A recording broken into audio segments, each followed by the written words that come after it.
자네는 누구인가? 내 이름은 관람차다.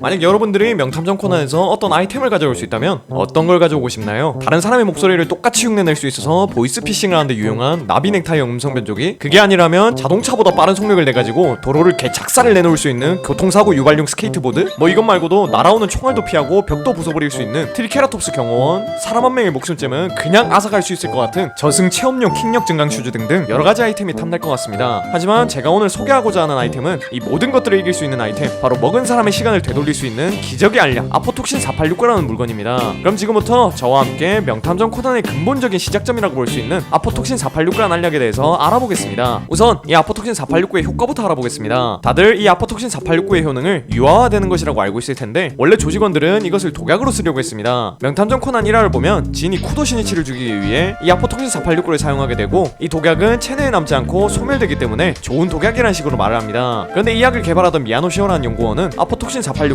독약으로 만들 생각이 없었다 라는 식으로 말을 하고, 실험 도중에 이 약을 먹고 쥐 하나가 유아화됐다 라는 실험 결과까지 얻어냅니다. 그러니까 딱 여기까지만 보여주면 아포톡신 486구는 독약으로 만들 게 아니긴 했지만 주된 효과는 사람을 흔적 없이 죽일 수 있는 독약이고, 부작용으로 나타난 게 유아화되는 효과였습니다. 그렇다면 이 독약이 무슨 원리로 사람을 유아화시키는지 한번 알아보도록 하겠습니다. 이건 저번에 코난의 풀리지 않는 떡밥이라는 영상에서 잠시 설명했던 적이 있었는데, 그래도 다시 한번 설명해드리겠습니다. 우선 이 아포톡신 486구라는 이름에서 아포톡신은 세포 자살을 뜻하는 아포토시스에서 따온 것으로 보입니다. 그리고 이 세포 자살인 아포토시스를 교란시키는 텔로머레이스라는 것을 활성화시켜서 세포의 증식 능력을 높이는 것이 바로 아포톡신 486구의 원리라고 하네요. 그러니까 이 텔로머레이스를 활성화시켜서 세포 자살을 하지 못하게 막아버리고, 이것을 통해 세포를 어려지게 만듭니다. 하지만 세포가 어려지면 다른 신경세포들도 어려져야 되는데, 이 신경세포들은 어려지지 않아서 내부 신경계가 심각하게 결함되어 사망에 이르게 된다는 것이 아포톡신 486구가 독약으로 쓰여지는 과정일 겁니다. 이 원리로 아포톡신 486구를 먹은 모든 사람들이 죽어야 하지만, 이 알약을 복용한 사람들 중에는 신경계를 제외한 모든 기관이 유아화돼서 어린애가 되어 생존하는 사람도 있었다는 게 아포톡신 486구에 대한 설정일 겁니다. 뭔 소린지 모르겠죠? 저도 조사하면서 대충 뭐 끼워 맞춰본 건데 뭔 소린지 하나도 모르겠습니다. 뭐 주먹으로 벽도 부수고 날라오는 총알 같은 걸 잡아내는 세계관이니까 너무 과학적으로 접근하는 것도 안 좋을 것 같네요. 아무튼 이 아포톡신 486구가 작용하는 과정은 이렇고, 이 알약의 이름에도 살짝 의미심장한 부분이 있습니다. 이 486구라는 이름을 일본어로 읽어보면 시아로쿠, 그러니까 셜록이라고 볼 수 있는 거죠. 좀 심하게 억지가 아니냐라는 말을 하실 수도 있는데, 이 알약을 개발하던 미야노 엘레나가 이 약을 실버블렛이라고 불렀던 점과 베르무트가 코난을 실버블렛이라고 부르는 점, 그리고 코난이 자신을 셜록 홈즈의 제자라고 말하는 걸 보면 의도적으로 486구라는 숫자를 쓴 게 아닐까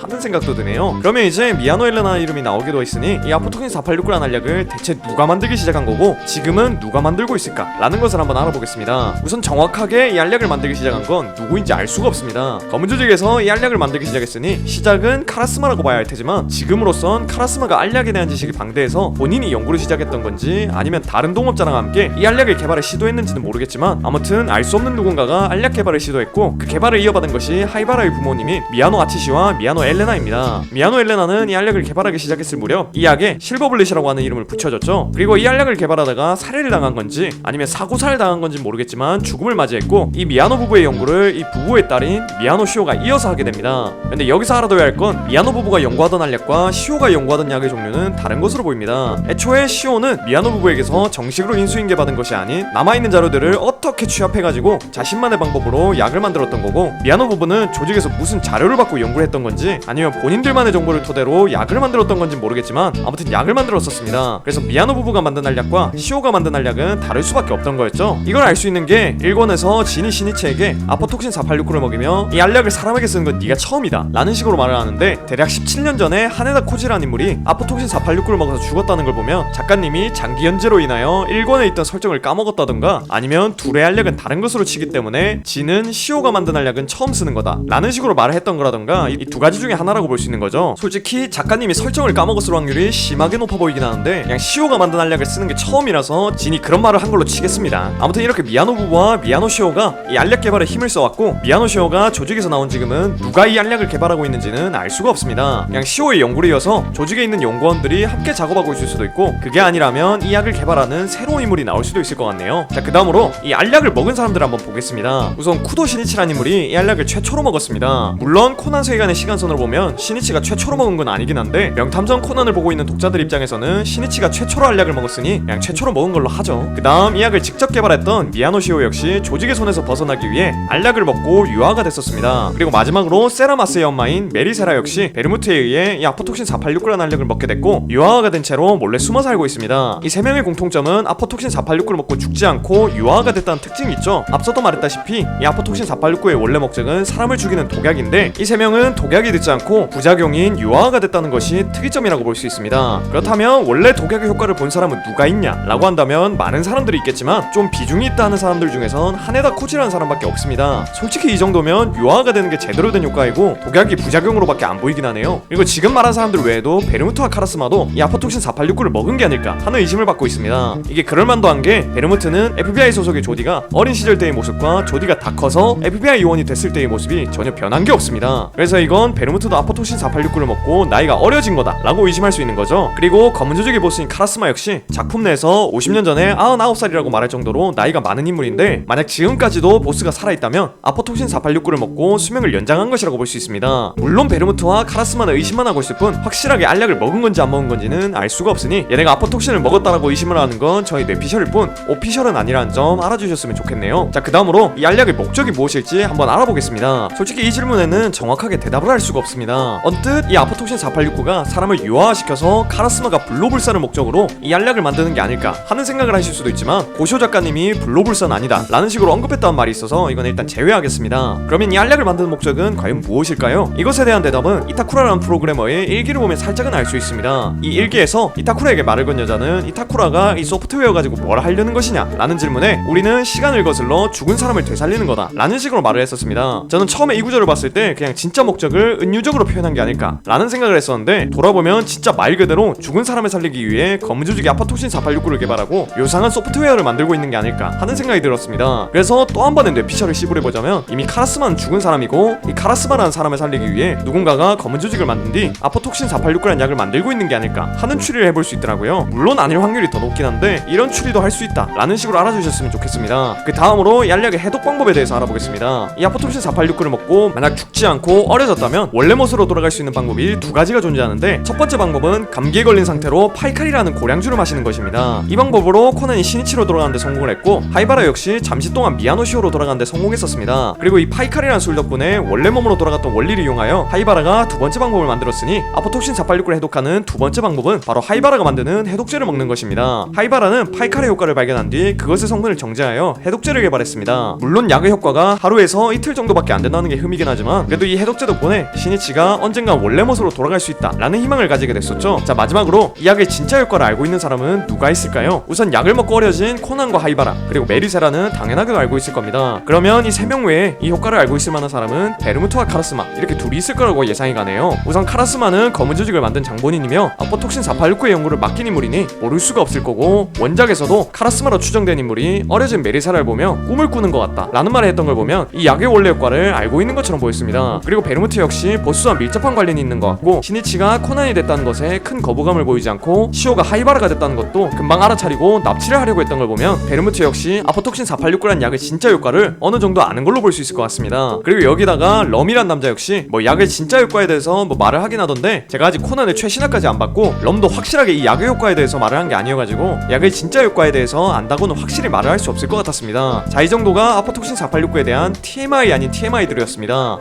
여러분들은 먹기만 하면 어려지는 기적의 알약인 아포톡신 486구에 대해서 잘 알고 계셨습니까? 오늘 제가 말해준 것들을 다 알고 계셨다면 여러분들은 하드코어 그로테스크 언빌리버블 코난 덕후라고 예상이 되네요. 아무튼 오늘 제가 만든 영상으로 좀 새로운 사실들을 많이 알았다면 좀 기분이 좋을 것 같습니다. 오늘도 이런 영상 봐주셔서 너무 고맙고 전 더 재밌는 영상으로 돌아오겠습니다. 그럼 다음 시간에 만나요.